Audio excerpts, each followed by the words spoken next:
ਸਤਨਾਮ ਸ਼੍ਰੀ ਵਾਹਿਗੁਰੂ ਸਾਹਿਬ JIO. परम सन्मानियो गुरुरू गुरु खालसा साध संगत जी, वाहिगुरु जी का खालसा वाहिगुरु जी की फतेह। श्री गुरु नानक देव जी जदों लोकाई का उद्धार करते हुए सियालकोट पहुँचे तो उस वेले सियालकोट विखे हमजा गौंस नां दा एक फकीर रहिंदा सी। वो ये कह के चलीहा कट रहा सी कि सारा शहर ही झूठियां दा है ते 40 दिनों के चिले बाद जब वह अपनी गुफा विचों बाहर निकलेगा तो उसके वाक नाल सारा शहर तबाह हो जाएगा, जिस कारण सारे पासे हाहाकार मची हुई सी। उसके क्रोध का कारण यह सी कि एक खतरी के घर संतान नहीं सी हुंदी। उसने हमजा गौंस दे सुखना सुखी सी कि जेकर मेरे घर संतान होवे तां पहला लड़का मैं हमजा गौंस जी नूं दे दियांगा। पर जब उसके घर लड़का पैदा हो गया तो हमजा गौंस के मंगण ते भी उस खतरी ने उसनूं अपना लड़का ना दिता, जिस करके हमजा गौंस क्रोध नाल शहर नूं गर्क करन वास्ते चालीहे ते बैठा होया सी। श्री गुरु नानक देव जी उसकी कोठड़ी के बाहर जा बैठे ते शब्द कीर्तन करन लग पे। गुफा विच त्रेड़ पै गई अते पीर घबरा के बाहर आ गया अते गुरु जी नूं पुछण लगा, तुसी कौन हो जो इन्हां झूठियां दी इमदाद ते आए हो? गुरु जी ने कहा कि यह पीर ही नहीं है कि एक दे झूठ की सज़ा सारे शहर नूं दिती जाए। जे एक ने उस नाल कीते प्राण अनुसार अपना लड़का उसके हवाले नहीं किया तां बाकियां नूं सज़ा देनी धर्म नहीं है। हमजा गौंस ने आख्या, इत्थे कोई वधिया बंदा नहीं वसदा। उसकी गल सुन के गुरु जी ने उसकी तसल्ली लई कहा कि सियालकोट विच जीवन राज समझण वाले भी वसदे हन। गुरु जी ने इस गल नूं प्रमाणित करन लई भाई मरदाना जी नूं बाजार विच भेजिया अते कहा कि वह 1 पैसे का सच अते 1 पैसे का झूठ खरीद के लियावे। कईयां दुकानदारां ने तो मखौल ही जानिया, पर भाई मूला जी नाम के खतरी ने 2 पैसे लैके एक कागज़ के टुकड़े ते लिख दिता जीवन झूठ है अते दूजे ते लिख दिता मरना सच है। दोवें टुकड़े लैके जद भाई मरदाना जी गुरु जी के पास पुजे तो गुरु जी ने दोवें टुकड़े पीर अगे करके उसकी तसल्ली करवाई।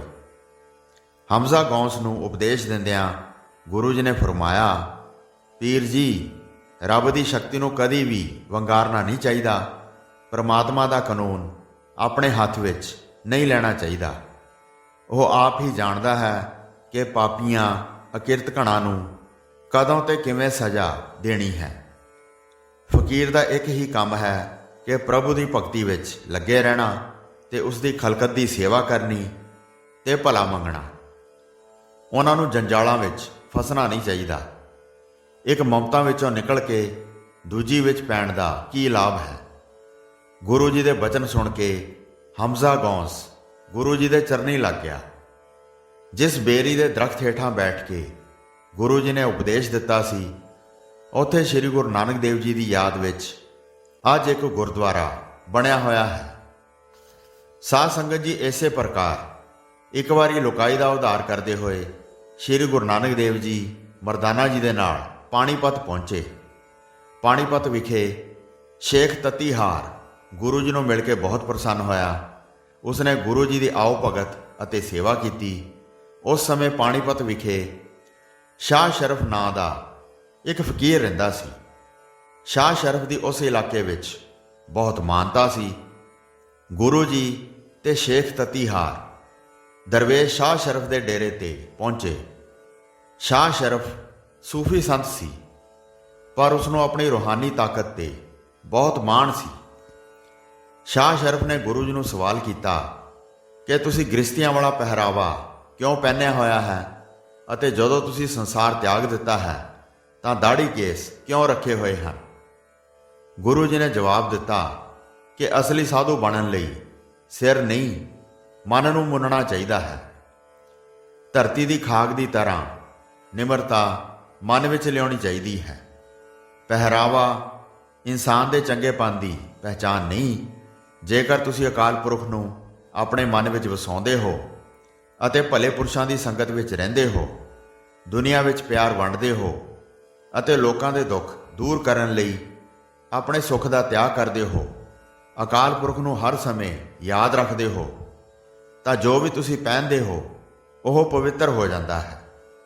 ਸ਼ਾਹ ਸ਼ਰਫ ਨੇ ਸਵਾਲ ਕੀਤਾ ਕਿ ਤੁਹਾਡੀ ਕੀ ਜਾਤ ਹੈ ਅਤੇ ਤੁਸੀਂ ਕਿਸ ਤਰ੍ਹਾਂ ਜੀਵਨ ਬਤੀਤ ਕਰਦੇ ਹੋ। ਗੁਰੂ ਜੀ ਨੇ ਬਿਆਨ ਕੀਤਾ ਕਿ ਸੱਚ ਹੀ ਮੇਰਾ ਪੰਥ ਹੈ। ਮੇਰੀ ਜਾਤ ਹਵਾ ਅਤੇ ਅੱਗ ਦੀ ਜਾਤ ਹੈ। ਜਿਸ ਤਰ੍ਹਾਂ ਹਵਾ ਅਤੇ ਅੱਗ ਕਿਸੇ ਬੰਧਨ ਵਿੱਚ ਨਹੀਂ ਹਨ, ਇਸ ਤਰ੍ਹਾਂ ਸਿੱਖ ਵੀ ਜਾਤੀ ਦੇ ਬੰਧਨਾਂ ਤੋਂ ਮੁਕਤ ਹੈ। ਮੈਂ ਇੱਕ ਫਲਦਾਰ ਰੁੱਖ ਦੀ ਤਰ੍ਹਾਂ ਇਸ ਧਰਤੀ ਤੇ ਰਹਿੰਦਾ ਹਾਂ ਅਤੇ ਦਰਿਆ ਦੇ ਵਹਿਣ ਦੀ ਤਰ੍ਹਾਂ ਭਾਵੇਂ ਮੇਰੇ ਉੱਤੇ ਕੋਈ ਫੁੱਲ ਸੁੱਟੇ ਜਾਂ ਪੱਥਰ ਮੇਰੇ ਲਈ ਇਕਸਾਰ ਹਨ। ਸੰਦਲ ਦੇ ਰੁੱਖ ਦੀ ਤਰ੍ਹਾਂ ਚੰਗਿਆਈ ਦੀ ਖੁਸ਼ਬੂ, ਸੱਚ ਅਤੇ ਪ੍ਰੇਮ ਦੀ ਖੁਸ਼ਬੂ ਇਨਸਾਨ ਦਾ ਆਲਾ ਦੁਆਲਾ ਖੁਸ਼ਬੂਦਾਰ ਬਣਾਉਂਦਾ ਹੈ। ਸ਼ਾਹ ਸ਼ਰਫ ਨੇ ਪੁੱਛਿਆ, ਦਰਵੇਸ਼ ਬਣਨ ਦਾ ਸਹੀ ਰਾਹ ਦੱਸੋ। ਗੁਰੂ ਜੀ ਨੇ ਫਰਮਾਇਆ, ਜਿਸ ਨੇ ਜੀਵਨ ਵਿੱਚ ਮੌਤ ਨੂੰ ਯਾਦ ਰੱਖਿਆ ਅਤੇ ਸੰਸਾਰ ਦੀਆਂ ਵਾਸ਼ਨਾਵਾਂ ਤੋਂ ਨਿਰਲੇਪ ਰਿਹਾ ਅਤੇ ਗਿਆਨ ਨੂੰ ਧਾਰਨ ਕੀਤਾ, ਉਹ ਹੀ ਦਰਵੇਸ਼ ਹੈ। ਉਹ ਦੁੱਖ, ਸੁੱਖ, ਖੁਸ਼ੀ ਤੇ ਗਮੀ ਨੂੰ ਇਕਸਾਰ ਮੰਨਦਾ ਹੈ।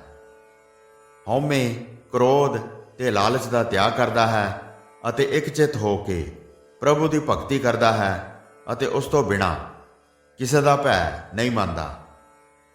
ਇਸ ਉਪਦੇਸ਼ ਤੇ ਗਿਆਨ ਤੋਂ ਪ੍ਰਭਾਵਿਤ ਹੋ ਕੇ ਸ਼ਾਹ ਸ਼ਰਫ ਗੁਰੂ ਜੀ ਦੀ ਚਰਨੀ ਲੱਗ ਗਿਆ।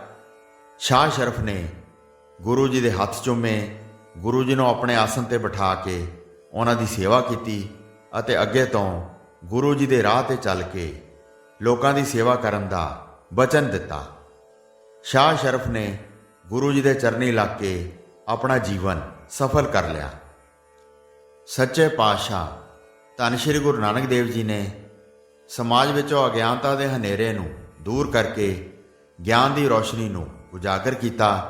ਸਮੇਂ ਦੇ ਪੁਜਾਰੀਆਂ ਅਤੇ ਬਾਦਸ਼ਾਹਾਂ ਨੇ ਸਮਾਜ ਨੂੰ ਵੰਡ ਕੇ ਕਰਮਕਾਂਡਾਂ ਨੂੰ ਪ੍ਰਚਾਰ ਕੇ ਲੁਕਾਈ ਨੂੰ ਅਕਾਲ ਪੁਰਖ ਅਤੇ ਇੱਕ ਦੂਜੇ ਤੋਂ ਦੂਰ ਕੀਤਾ ਹੋਇਆ ਸੀ।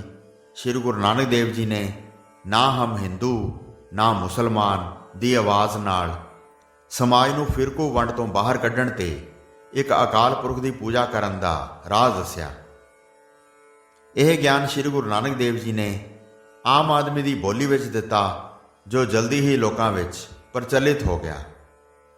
ਗੁਰੂ ਜੀ ਦੇ ਸ਼ਰਧਾਲੂ ਹਰ ਧਰਮ ਅਤੇ ਹਰ ਜਾਤ ਨਾਲ ਸੰਬੰਧਿਤ ਸਨ। ਇਸ ਡਰੋਂ ਵਿਰੋਧੀ ਪੁਜਾਰੀ ਅਤੇ ਰਾਜੇ ਵੀ ਹਰ ਧਰਮ ਵਿੱਚੋਂ ਸਨ। ਗੁਰੂ ਜੀ ਕਿਸੇ ਧਰਮ ਜਾਂ ਫਿਰਕੇ ਦੇ ਵਿਰੋਧੀ ਨਹੀਂ ਸਨ। ਸ਼੍ਰੀ ਗੁਰੂ ਨਾਨਕ ਦੇਵ ਜੀ ਤੋਂ ਲੈ ਕੇ ਸ਼੍ਰੀ ਗੁਰੂ ਗੋਬਿੰਦ ਸਿੰਘ ਜੀ ਤੱਕ ਕਿਸੇ ਵੀ ਗੁਰੂ ਸਾਹਿਬ ਨੇ ਇਸਲਾਮ ਧਰਮ ਦੀ ਨਿੰਦਿਆ ਨਹੀਂ ਕੀਤੀ, ਸਗੋਂ ਇਸਲਾਮ ਦੀਆਂ ਉੱਚੀਆਂ ਕਦਰਾਂ ਕੀਮਤਾਂ ਦੀ ਵਡਿਆਈ ਕਰਦਿਆਂ ਸੱਚਾ ਮੁਸਲਮਾਨ ਬਣਨਾ ਮੁਸ਼ਕਲ ਦੱਸਿਆ ਹੈ। ਮੁਸਲਮਾਨ ਕਹਾਵਣ ਮੁਸ਼ਕਲ, ਜਾ ਹੋਏ ਤਾਂ ਮੁਸਲਮਾਨ ਕਹਾਵੈ। ਸੰਸਾਰ ਵਿੱਚ ਧਾਰਮਿਕ ਸਹਿ ਹੋਂਦ ਲਈ ਸ਼੍ਰੀ ਗੁਰੂ ਗ੍ਰੰਥ ਸਾਹਿਬ ਜੀ ਤੋਂ ਖੂਬਸੂਰਤ ਅਤੇ ਉੱਤਮ ਹੋਰ ਕੋਈ ਆਦਰਸ਼ ਨਹੀਂ ਹੈ, ਕਿਉਂ ਜੋ ਸੰਸਾਰ ਭਰ ਵਿੱਚ ਇਹ ਬਹੁ ਧਰਮੀ ਅਤੇ ਬਹੁ ਜਾਤੀ ਬਾਣੀਕਾਰਾਂ ਦੀਆਂ ਪਵਿੱਤਰ ਰਚਨਾਵਾਂ ਦਾ ਇੱਕੋ ਇੱਕ ਸੰਗ੍ਰਹਿ ਹੋਣ ਕਾਰਨ ਧਾਰਮਿਕ ਸਹਿ ਹੋਂਦ ਦੀ ਖੁਦ ਇੱਕ ਸੁੰਦਰ ਮਿਸਾਲ ਹੈ। ਹੋਈਆਂ ਭੁੱਲਾਂ ਚੁੱਕਾਂ ਦੀ ਖਿਮਾ ਬਖਸ਼ਣੀ ਜੀ। ਦਾਸ ਨੂੰ ਆਗਿਆ ਦਿਓ। ਵਾਹਿਗੁਰੂ ਜੀ ਕਾ ਖਾਲਸਾ, ਵਾਹਿਗੁਰੂ ਜੀ ਕੀ ਫਤਿਹ।